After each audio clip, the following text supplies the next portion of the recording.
Les combattants en Europe, plus précisément en France, viennent déposer des actes que nous déplorons tous.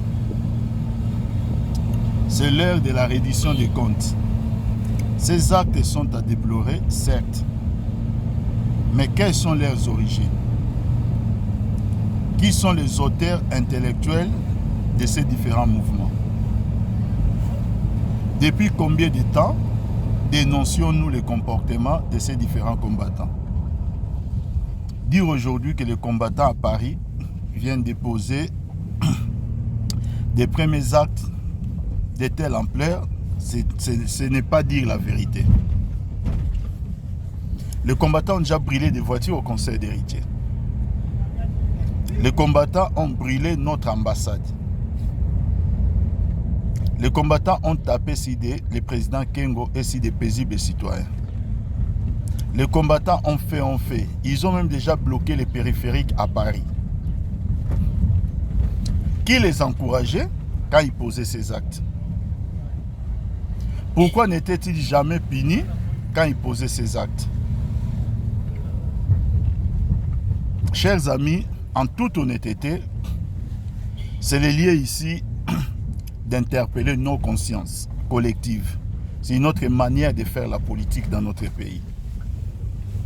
La politique de la haine ne construira pas notre pays.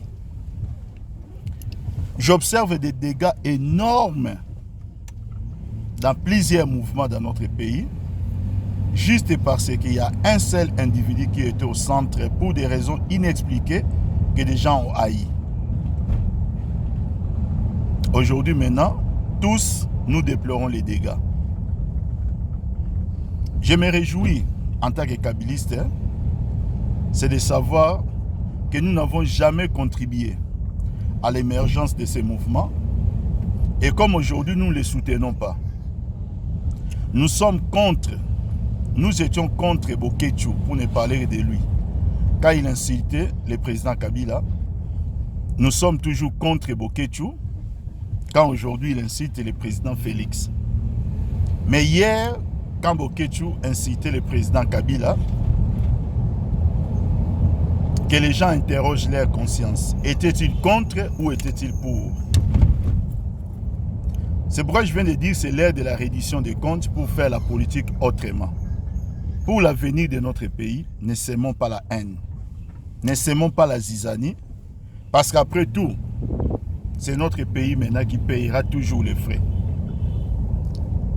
La manière dont on parle de ces différents mouvements en France aujourd'hui, avec ce qui s'est passé lors du concert de Fally à Bercy, ternit l'image de notre pays, mais plus personne ne parle du président Kabila. On parle maintenant du président Félix.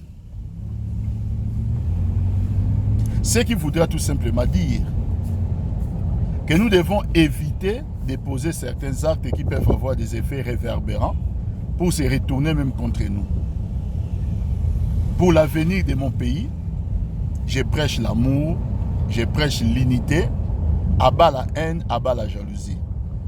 On peut contredire un président de la République, mais on n'a pas le droit de l'insulter. Le président de la République est le symbole de notre unité nationale. Il représente notre pays et en tant que tel, nous lui devons un maximum de respect. Sur le plan démocratique, on peut le contredire si des actes posés. Ainsi va la démocratie. Mais on n'a pas le droit de l'insulter. On n'a pas le droit plutôt de jeter sa personnalité en pâture. C'est comme ça que nous comprenons la politique. Et c'est de cette manière aussi nous voudrions que désormais, que tous empruntent la voie des kabilistes pour comprendre la politique de cette manière.